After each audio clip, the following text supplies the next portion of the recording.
Será se você conseguiria ser fiel a Deus mesmo no cativeiro, ser um missionário do Senhor mesmo sendo escravo?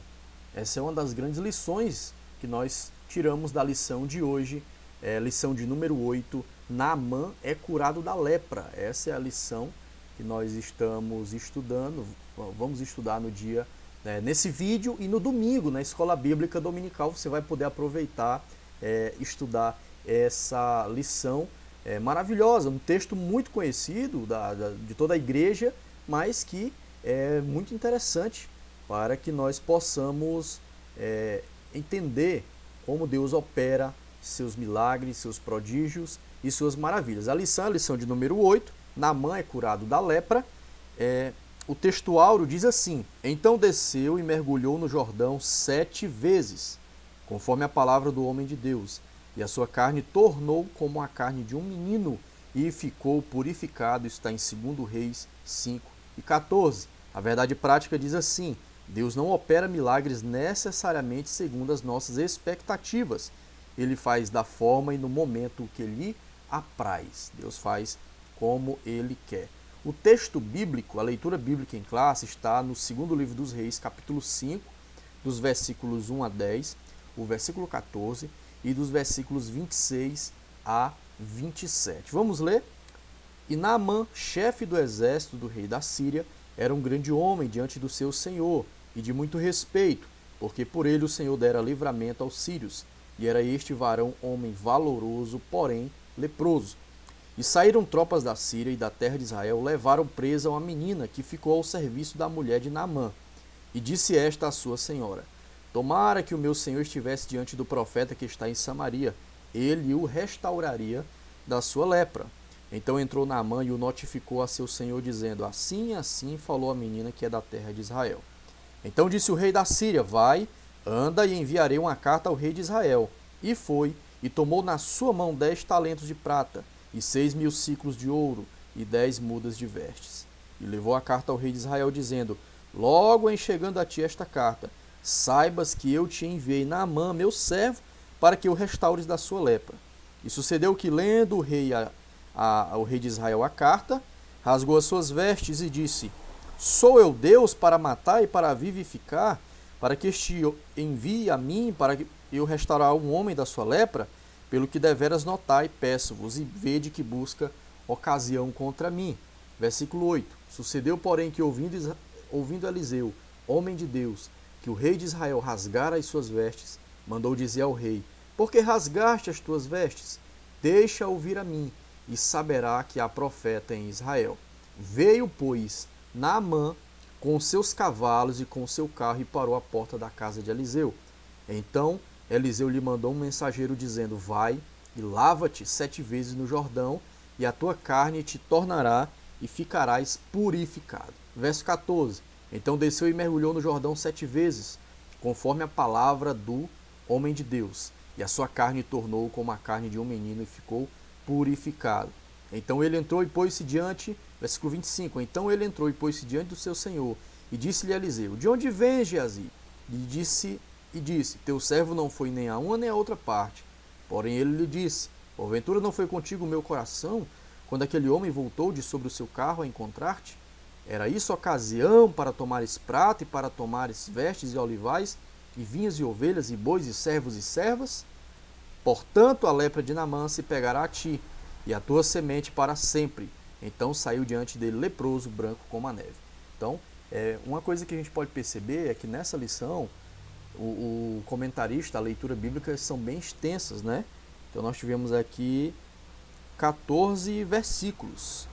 E se você observar, todas as leituras bíblicas em classe, elas estão sendo bem extensas, mais de 10 versículos.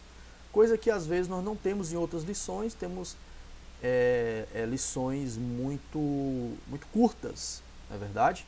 Temos lições muito curtas, mas essa lição, aliás, temos leituras curtas, mas essa lição tem leituras bem extensas, tá bom? Para situar, em primeiro lugar, para situar aqui o nosso momento histórico, Esse momento histórico aqui, gente, é após, evidentemente, a morte de Acabe. O reino do norte provavelmente era governado por Jorão ou Jeú. Jorão era filho de Acabe, irmão de Acasias, tá certo? Então, provavelmente, o contexto histórico aqui é esse, tá certo? O contexto histórico aqui é esse aqui de... Deixa eu virar um pouquinho aqui a câmera para ver se fica melhor aqui, para vocês verem. Pronto, o contexto histórico é esse. Jorão era o rei, provavelmente, ou Jeú, tá? Depois de Jorão, Jeú matou toda a descendência ali de Acabe e acabou com a dinastia de Acabe, de Onri, né, seu pai. Mas era um desses dois reis, tá? Eles viviam basicamente em paz com o rei Ben-Hadad, desde a aliança que Acabe fez com o rei da Síria, e o rei da Síria nesse momento é Ben-Hadad, tá? Então fica esse contexto histórico aqui. Ou Jorão ou Jeú, rei de Israel, ou Ben-Hadad, o rei da Síria, tá certo? O rei da Síria.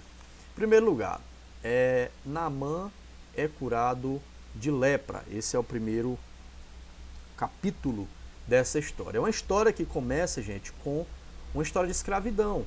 Porque numa das incursões aí dos sírios, né, isso eu encontro lá em 1 Reis 11, 25 e outros, numa das incursões dos sírios às terras de Israel, uma garota foi levada como escrava. E ela começa a servir justamente na casa de Naamã, que era um chefe do exército sírio, um herói de guerra, tá? Que ele serviu muito bem ao seu rei e era um rei que era um comandante importantíssimo, tá bom? Ele era um comandante honrado, venceu batalhas, fazia incursões militares e por ele a Bíblia diz que Deus dera livramento usando ele aos sírios, tá certo? Então, em primeiro lugar, situar esse personagem, Naamã, um general, um comandante do exército. Segundo ponto aí, a escrava, uma testemunha de Deus. Observe bem que é uma garota que está no cativeiro, uma garota que está sendo escrava, servindo na casa sem pai, sem ter mãe. A Bíblia não menciona se foram levados também cativos, mas o mais provável é que não, ela foi sozinha, tá? E servindo, mas ela servia a Deus. Ela continuava servindo a Deus. E aí, ela, naquele determinado momento, ela fala para sua senhora que existia um homem de Deus em Israel que poderia curá-lo da lepra. Ela, evidentemente, lembrava-se de Eliseu, provavelmente, talvez de Elias. A gente não sabe exatamente com qual dos profetas ela teve contato, mas o mais provável mesmo é que tenha sido, ela ouviu falar de Elias ou de Eliseu, mais provável que seja Eliseu, tá certo? Então, diante dessa informação, a informação de que o Naamã, era um comandante honrado, porém leproso, a informação de que existiria uma cura para ele, que a medicina não pôde resolver, ele vai até o seu rei, como nós já lemos, pede cartas para Israel para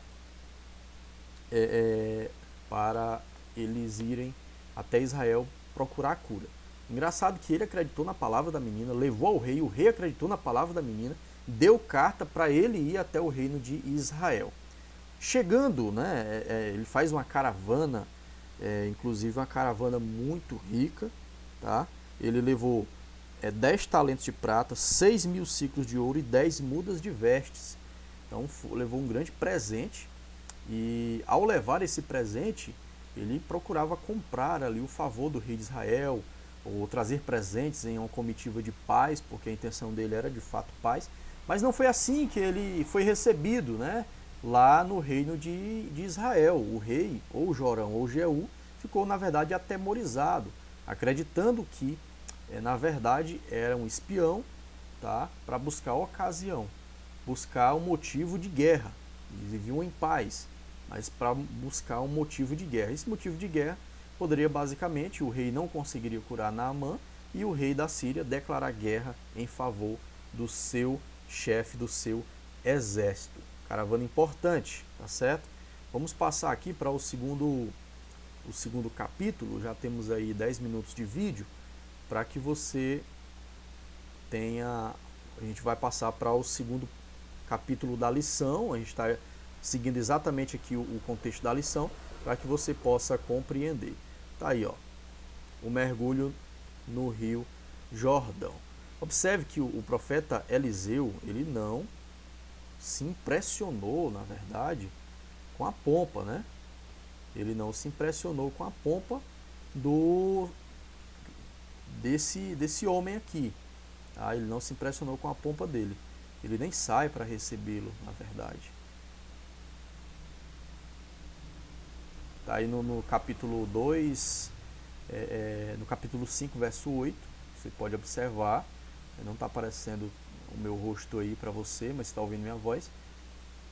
Eliseu não se impressionou com a pompa de Naamã e fez com que o Naamã fosse mergulhar no Rio Jordão por 7 vezes. Naamã fica decepcionado, porque evidentemente ele poderia esperar algum ritual com pompa, alguma coisa nesse sentido, ou algo que ele já estava habituado ali na sua terra, na terra, na Síria, tá?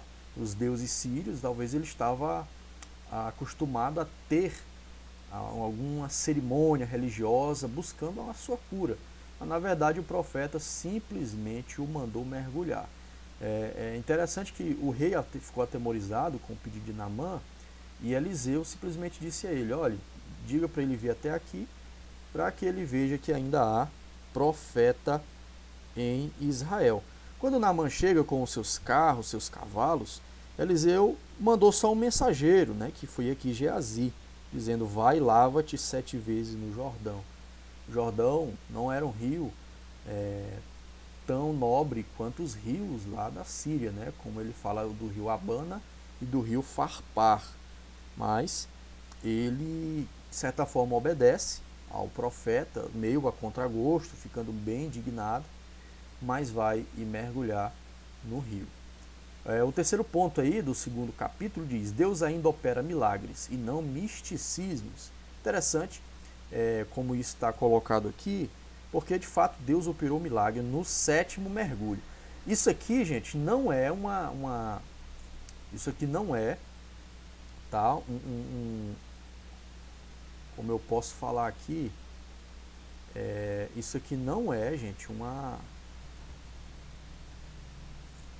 base bíblica, tá? Eu voltei aqui para vocês, para aparecer minha imagem, não estava no outro quadro. Isso aqui não é uma base bíblica para você ficar mergulhando 7 vezes em busca da cura, como a gente vê em algumas igrejas. Isso aí não tem nada a ver, tá certo? Isso aí não tem nada a ver. Ele pediu para que mergulhar 7 vezes, testando sua fé, tá? Porque é um comandante honrado que teria que se humilhar diante de Deus, mergulhando 7 vezes, obedecendo um homem que ele não conhecia, que nem se atreveu, nem quis olhar na cara dele, simplesmente mandou dizer para ele fazer isso, mas ele foi e fez, e ele ficou curado. Após ele ficar curado, tá? Após ele ficar curado, a gente observa, tá aí apareceu o meu rosto aqui novamente no último quadro. Após ele ficar curado, ele volta para dar presentes, tá? Ele volta para dar presentes. Eliseu não aceita esses presentes, tá? Eliseu de forma alguma aceita presentes dados por Naamã. Ele não queria lucrar com o milagre, receber o milagre, ter aí uma recompensa pelo seu milagre, pelo milagre que Deus realizara por intermédio dele, mas ele dispensa esses presentes, tá? Os homens de Deus, o segundo ponto diz aí: homens de Deus não se deixam vender. Tem gente que quer comprar milagres, na verdade, com presentes, com isso, com aquilo, mas homens de Deus não se deixam vender. E por último, por ganância, Geazi é acometido da lepra. O moço do profeta Eliseu, o Geazi, era o mesmo que Eliseu tinha sido para Elias. Geazi provavelmente era para ser o sucessor profético, ou ser o servo, aquele que se destacaria no ofício profético também. Mas o que aconteceu com ele? Recebeu uma punição divina, que foi a lepra, né, que foi colocado por Eliseu para que se apegasse a ele e a sua semente, a sua descendência, para sempre, porque recebeu presentes, não obedeceu à palavra de Deus. Tinha que ter confiado em Deus e não ser tomada pela ganância, pelos presentes caros que Naamã trouxe, porque nenhum de nós podemos ser beneficiados diretamente por algo que não é nosso. O milagre não foi de Eliseu nem de Geazi, o milagre foi de Deus, tá? Por último, eu queria deixar claro para você, olha como Deus mostra misericórdia com esse homem, que era um homem sírio, tá? Então cai por terra, a Bíblia toda ela é cheia disso, de que a salvação era só para os judeus. Olha quantas pessoas durante o ministério de Elias e Eliseu foram abençoados, quantos estrangeiros, gentios foram abençoados. Tá? Esse era o verdadeiro propósito de Israel, que Israel fosse serviço de luz para outros povos, tá bom? Chegamos aí a quase 17 minutos de vídeo, pessoal. Eu espero que você tenha gostado desse novo. Eu ainda estou me encontrando aqui nesse novo sistema aqui, tá? Em breve nós vamos ter lives aí. Eu peço que você comente, curte, compartilhe, deixe sua sugestão. Durante a semana eu vou aprender mais a mexer aqui nesse negócio aqui. Eu tenho certeza que vai ser muito bom para todos aí. Vamos poder ter mais interatividade, colocar mais imagens e algumas outras coisas nas nossas lições. Então, tá aí a nossa lição dessa semana, lição de número 8, Naamã é curado da lepra. Deus abençoe você, em nome de Jesus.